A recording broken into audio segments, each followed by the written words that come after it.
예수님, 오늘은 잘 지내셨죠? 오늘은 부활제 6주간 화요일 복음 묵상 함께 하도록 하겠습니다. 네, 오늘 복음 묵상은 계속 예수님께서 요한복음인데 최후의 만찬 때 제자들에게 이렇게 하시는 말씀인데, 오늘은 이제 조금 어려운 부분이 있어서 잠깐 복음 말씀을 한번 쭉 처음부터 끝까지 읽어볼게요. 그때 예수님께서 제자들에게 말씀하셨다. 이제 나는 나를 보내신 분께 간다. 그런데도 어디로 가십니까? 하고 묻는 사람이 너희 가운데 아무도 없다. 오히려 내가 이 말을 하였기 때문에 너희 마음에 근심이 가득 차 있다. 예수님께서 떠나시는 거죠. 이제 승천, 어떻게 보면 그거를 말씀하시는 건데, 이제 간다. 이제 돌아가셔서 이제 우리 곁에 보이지 않게 되는 것에 대해서 말씀을 하시는 거죠. 그러나 너희에게 진실을 말하는데 내가 떠나는 것이 너희에게 이롭다. 내가 떠나지 않으면 보호자께서 너희에게 오시지 않으신다. 그러나 내가 가면 그분을 너희에게 보내겠다. 그러니까 예수님께서 떠나시지 않으면 성령께서 우리에게 오시지 않는 거죠. 그래서 성령님은 예수님의 피라고 보면 되는데, 피라고 하는 것은 흘리면 살아야 죽어요? 죽죠. 그러니까 예수님께서 이제 우리 눈에 안 보이는 것이 오히려 이제 성령님을 받는 기회가 되는 거니까 오히려 좋은 거다라고 말씀을 하시는 거죠.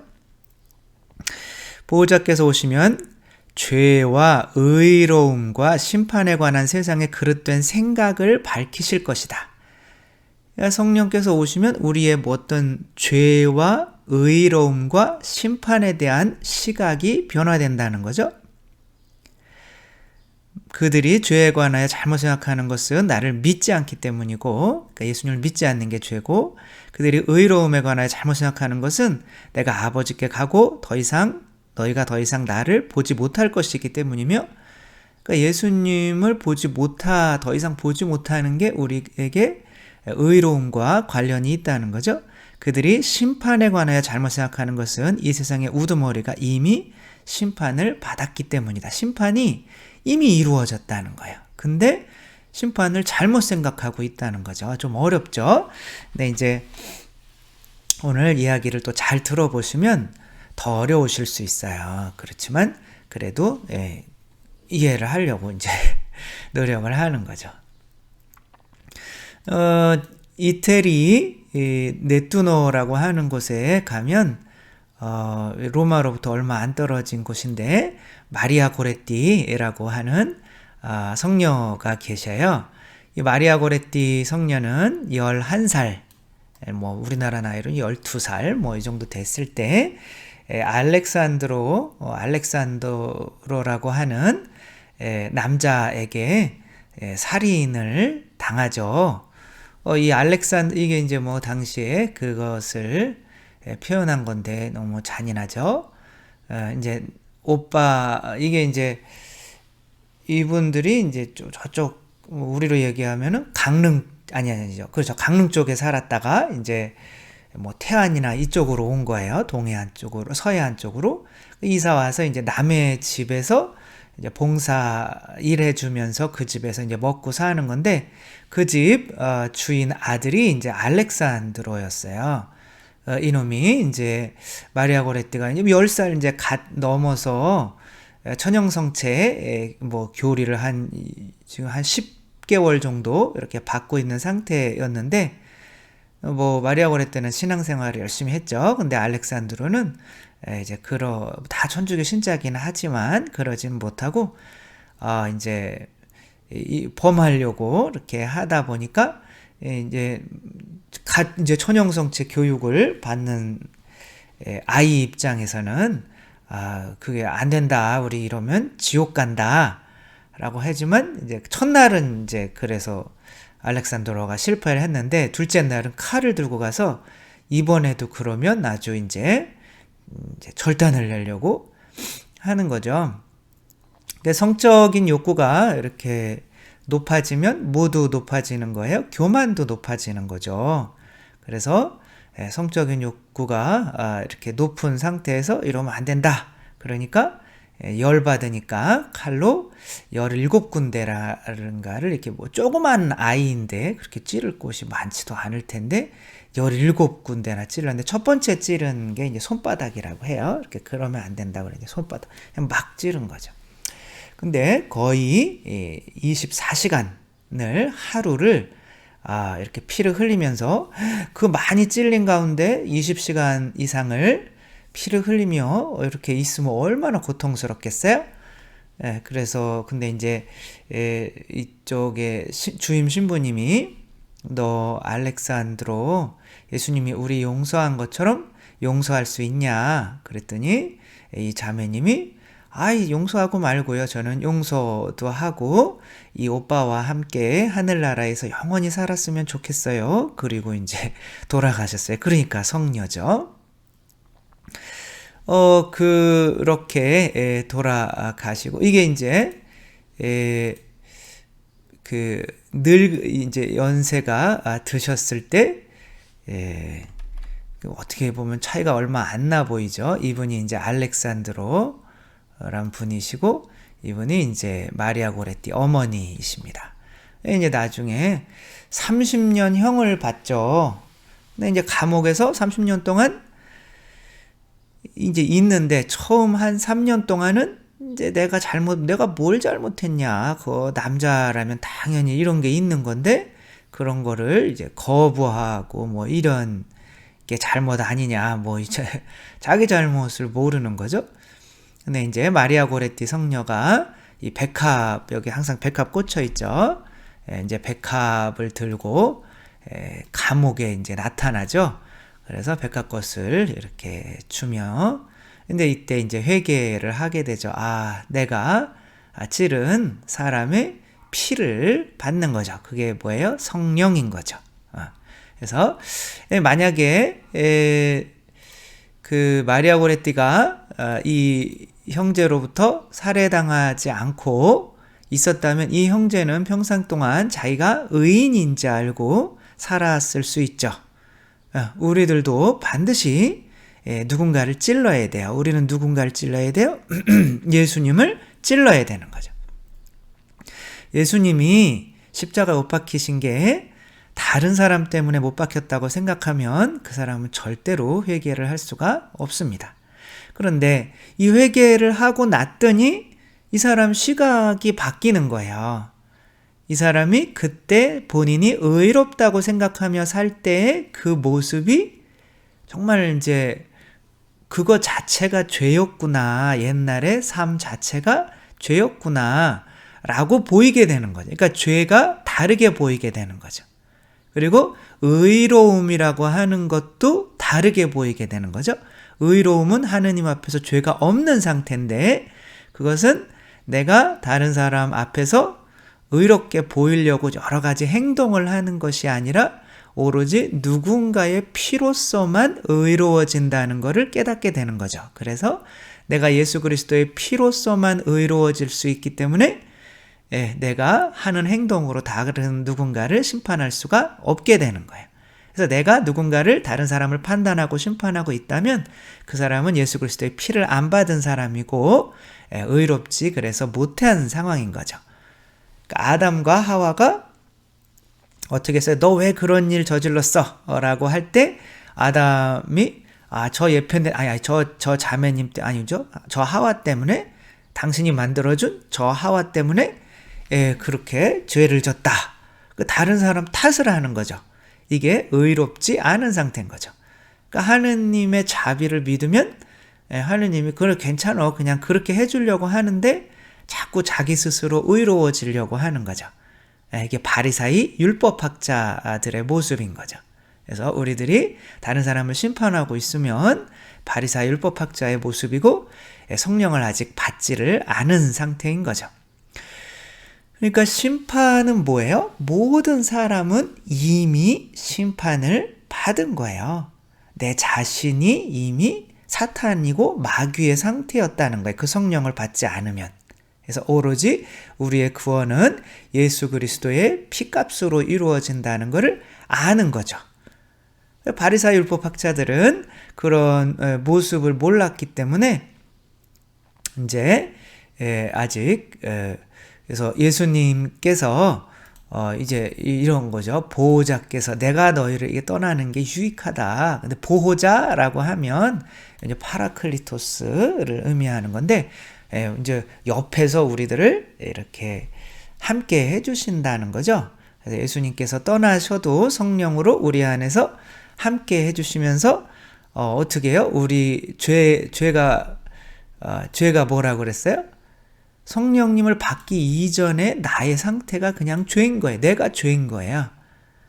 그리고 죄로부터 의로워질 수 있는 거는 아담과 하와가 이제 죄를 짓고 무화과 나무 잎으로 자기를 막 가리려고 했죠. 이게 우리의 행위예요. 내가 행위를 잘하면 이렇게 의로워질 거야 라고 생각하는 거죠. 그런데 그런 행위로 의로워질 수가 없고 오로지 이렇게 아담과 하와에게 하느님께서 뭘 덮어주셨어요? 그 가죽옷을. 가죽은 뭐예요? 어떤 동물의 껍데기죠. 어떤 동물이겠어요? 예수 그리스도죠. 그래서 의로움은 예수 그리스도밖에 없는 거예요. 하느님 눈에 의로움은. 그래서 오로지 하느님께 의로운 분은 예수 그리스도밖에 없는데 성령으로 예수 그리스도의 옷을 입은 사람만 어떻게 되는 거예요? 심판을 이길 수가 있게 되는 거죠. 그래서 이것을 믿는 것이 죄에서 벗어나는 거예요. 그래서 예수 그리스도를 믿지 않는 것이 죄인 거죠. 그렇게 구원받는. 그래서 내가 행위로 구원받는다고 생각하는 사람들은 바리사의 율법학자들은 예수님을 받아들이지 않는 거예요. 믿지 않은 거예요. 그러니까 어떻게 되는 거예요? 의로워질 수가 아무리 행위를 열심히 해도 죄의 상태에 있기 때문에 의로워질 수가 없는 거고 그렇게 되면 이미 심판받은 지옥 가는 상태에서 벗어날 수 없게 되는 거죠. 이런 생각이 성령을 받은 사람들이 변화되는 생각인 거예요. 그렇게 우리들도 이미 그래서 성령을 받으면 성당에 와서 성체를 영하지 않을 수가 없어요. 왜? 내 살과 피, 이게 성령이잖아요. 내 살과 피를 먹고 마시지 않으면 너희는 영원한 생명을 얻을 수 없다 라고 하는데 세례를 받았지만 아니야, 나는 행동으로 밖에서 열심히 예수님이 있는 것처럼 살면 돼 라고 내 능력으로 내 스스로를 구원하려고 하는 사람이기 때문에 성령을 받은 게 아니죠. 그러니까 성령을 받은 사람은 정말 내 구원은 예수 그리스도의 순한 공로 덕분인 걸 알기 때문에 성당에 와서 꼭 내 살과 피를 먹고 마시지 않으면 너희는 영원한 생명을 얻을 수 없다. 예수 그리스도께서 죄를 벗어나게 해주시는 유일한 분이시고 예수 그리스도께서 유일한 의로움이시고 예수 그리스도의 성체 성혈이 아니면 절대로 심판에서 이길 수 없다는 것을 아는 것이 성령을 받은 사람인 거죠. 그래서 그 성령 예수 그리스도의 살과 피를 주시기 위해서 예수님께서는 우리에게 보이지 않으셔야 되는 거. 왜? 내가 죽인 분이어야 되니까. 만약에 알렉산드로가 이게 알렉산드로 세레넬리가 그 전체적인 이름인 거죠. 이 양반은 이제 평생 동안 이렇게 수도원에 들어가서 평생을 이제 이렇게 보속하는 삶으로 살았고 죽기 이전에 이런 말씀을 하셨어요. 자기 이전의 삶이 정말 끔찍했던 거죠. 어떻게 끔찍한 그 이전의 삶을 젊은이들에게 살지 말라고 이렇게 얘기했어요. 이 젊은 여러분 절대로 뭐뭐하지 마세요. 뭐뭐하지 말라고 그랬을까요? 게으르지 마세요. 절대로 게으르지 마세요. 그리고 죽었어요. 그러니까 내가 이전에 젊었을 때 좀 쉴 수 있는 거 아니야? 그런 마음도 있을 수 있지만 그렇게 게을렀던 삶이 끔찍하게 보이지 않으면 성령을 받지를 못한 거죠. 그래서 우리가 새로 태어나는 사람들은 내 이전의 삶이 그렇게 끔찍하게 보여야 하는 거죠. 그때 박보영 목사님도 그런 거죠. 박보영 목사님도 의사로 살며 뭐 수십 년 전에 30억 재산가 그 병원장이었으니까 얼마나 부자였겠어요. 그리고 이제 뭐 맨날 골프만 치러 다니고 이제 그런 삶이 당연한 줄 알았어요. 근데 성령을 받고 났더니 밤새 울고 토하고 그랬대요. 내가 이렇게 토한 이 모습이 나의 지금까지의 모습이었다는 것을 알고 나서 30억을 다 팔아서 가난한 사람들에게 나누어주고 자기 의사 자격증 찢어버리고 뭐 그렇게 하라는 건 아니지만 그러니까 성령을 받으면 그렇게 망가져요. 그래서 받아야 되겠어요? 안 받아야 되겠어요? 우리가 잘 살려면 안 받으면 이 세상에서 잘 살 수 있어요. 근데 지옥 가죠. 근데 성령을 받으면 정말 이전에 좋아했던 돈, 뭐 육체적인 쾌락, 뭐 이런 것들이 정말 자기가 토한 것처럼 끔찍하게 여겨집니다. 그렇지 않으면 성령을 받은 게 아닌 거예요. 이전의 삶이. 그러니까 자기가 이제 그지로 살다가 밖에서 막 3년 동안 옷도 안 갈아입은 애들 데려다 키운 다음에 한 달 정도 있으면은 얘네들이 맨날 아침에 일어나서 기도하고 이런 게 싫잖아요. 그럼 걔네들이 한 3년 동안 입었던 그 막 냄새나고 찌릿내나고 그런 옷을 다시 입어보게 한다는 억지로. 그런데 그게 정말 끔찍해서 얘네들이 다시 벗어서 자기들이 버리고 돌아와서 목욕을 막 3번씩이나 할 정도로 이전의 삶이 끔찍하게 보여야 성령을 받은 거죠. 그리고 이전의 삶이 죄 자체였구나. 그리고 이 목사님이랑 사는 게 의로움인 거구나. 그렇죠? 그리고 이때 그 전의 삶 자체가 이미 심판받은 삶이었구나. 그것이 깨달아지게 된다는 거죠. 우리가 예수님을 만난 우리도 그러한 상태인 거예요. 그래서 성당에 나왔다가 다시 냉담한다? 저는 이분은 아직 성령을 못 받은 분이라고 볼 수밖에 없는 거죠. 어제 지금 아우구스티노스 성인 아니에요? 젊었을 때 16살인가? 그때 자기 친구랑 아들도 낳았어요. 죽지만 이제 이 성령을 받고 났더니 이런 삶이 아니었구나. 그래서 자매님을 보내요. 이제 집으로 보내고 자기는 이제 아구스티노 성인은 뭐 프란치스코 성인도 마찬가지고 뭐 다 똑같아요. 성령 받으면 이러한 시각적인 변화가 이전의 삶이 정말 구토나듯이 싫어서 다시 절대로 안 돌아간다? 이런 마음을 받기 전까지는 내가 그래서 정말 성체성열 아니면 나는 구원을 못 받아.